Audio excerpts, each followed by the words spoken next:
May hindi inaasahang nangyari sa amin sa Zambales. Grabe, ganito pala dito, nakakadismaya. Pero bago ko ikwento, ito muna nga mga ganap namin. Pagod nga ang lahat sa layo ng biyahe. Pagdating nga namin dito, kung saan kami susunduin ng bangka mga guys, ito ang nadatnan namin mga guys. Sobrang daming tao mga guys. Kasi weekend mga guys. Buti na lang, sobrang aga rin talaga namin nakarating dito. Ang saya, nakaka-excite. And finally, nakasakay na nga kaming lahat ng bangka. Tila hindi nila alintana ang mga magaganap talaga sa trip na to dito sa Zambales. Oh no. Ano nga kaya yun no? Sarap ikwento. And mga kabibe, mga kabasura, andito na nga pala kami sa Anawangin Cove, San Antonio, Zambales. Ang daming tao niya pag weekend pero kahit ganun hindi naman siya sobrang crowded. Ano kayang pinupunta ng mga tao dito? Mamaya papakita ko sa inyo ha. Pagdating syempre picture time agad yan. Pagkatapos nga mag picture syempre dumiretso na kami rito sa aming room or aming kubo. Hindi nga ako nakapag-avail ng mas malaki pang room kasi naubusan dahil fully booked daw. Ang dami talagang tao. Pero in fairness, sobrang ganda tignan nyo, di ba? Ikaw. Pagkatapos nga namin ayusin yung mga gamit namin, dumiretso na nga kami syempre sa dagat para mag-swimming na. Tagasan po kayo? Murcia, Concepcion. Tarlac po. Tarlac po kayo. Shout out po. Family ano po? Piambao. Manlupe. Shout out. Navarro. Ano talaga? Ang dami yung pilido. Shout out po sa kanila. At pagkatapos nun, grabe yung nangyari. Yun na nga, tinaob nga kami sa banana boat na to. Grabe si kuya at kaya pala kami. Ayaw kuna ng video. Kung mapansin nyo, hindi to video picture lang to. Ayaw nila kaming kuna ng video kasi nga may plano pala silang itaob kami sa bangka at hindi masarap sa pakiramdam yon. Yung iba umiiyak na sa gitna ng dagat dahil hindi marunong lumangoy. Mga nininervyos na.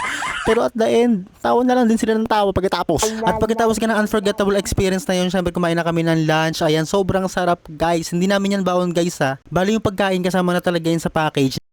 And marami pang ganap dyan after kasi hindi ko na na-videoan kasi nga sobrang busy na at lobat ng camera. Pero dito kinagabihan syempre may exciting part pa rin ang hinihintay ng lahat, ang nightlife dito sa Anawangin Cove, Zambales. Ang comedy show, fire show at bubble dance party.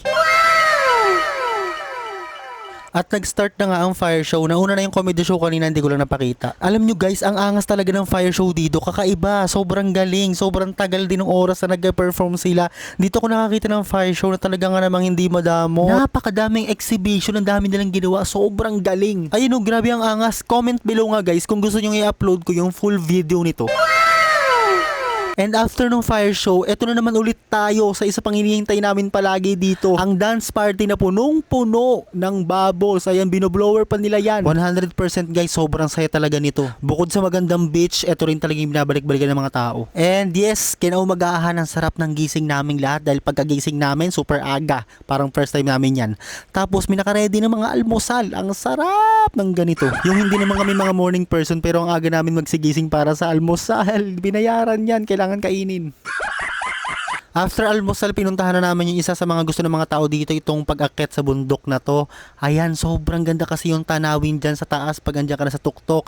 Matatanaw mo ang buong Anawangin Cove dito sa Zambales. Ayan, ay grabe, sobrang enchanted niya tignan, sobrang blessed sa pakiramdam na mapuntahan mo yung ganito kataas na part nila. Sobrang, ay ang sarap, wala akong masabi. Iba talaga pa nagsisipag ka, talaga magagawa mo yung mga kahit simple lang na ganito. Wala talagang imposible sa kumikilos. Kahit barya lang yan, go!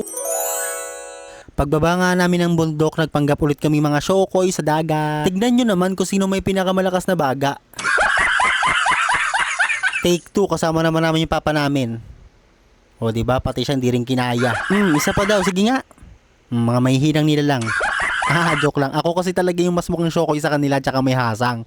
Kaya mas nakakatagal ako sa ilalim. So ayan, sa pangalawang araw pa rin namin, swimming lang muna kami dyan sa dagat kasama mga bata. Habang bata pa, sa damuhan maghabulan, magtampisaw sa baha. Pigirulak, bimig, fantastic yang portosino, daw ni Rabadabaw.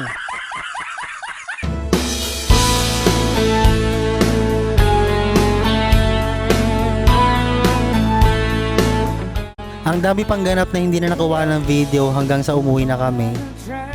Pero bago nga kami umuwi, dadaan muna kami sa Capones Island para mag-island hopping at mag-swimming pa rin doon. Pero nililibang namin ni Babe mga kasama namin dito sa bangka dahil natakot na naman sila at ang lakas ng alon. Halos tumaob na nga ang bangka, pero bago pa magkalubugan, nakarating na nga kami dito sa Capones Island. Sobrang ganda. Sabi nga namin sa mga isip namin, wag na kaya tayo tumuli ng Capones Island, umuwi na kaya tayo diretso dahil ang lakas talaga ng alon, baka lumubog tayo, baka may mangyaring masama. Pero hindi nangyari yun at worth it pa rin ang pag-push na pagpunta dito dahil sobrang ganda ng nadat na namin dito. White beach pa rin talaga siya. At nung malapit ng dumilim, uwi na. Anyway guys, nakapunta na talaga kami dito noon pa. Kaso hindi maganda yung naging ugali ko noon kaya hindi rin ako nag-enjoy. Alam niyo yung maliit na inconvenience lang noon, galit na ako, inis na ako kaya sabi ko hindi pwede to, ulit ako, babawi ako. At sa wakas, thank you Lord, nakabawi ako. Thank you po.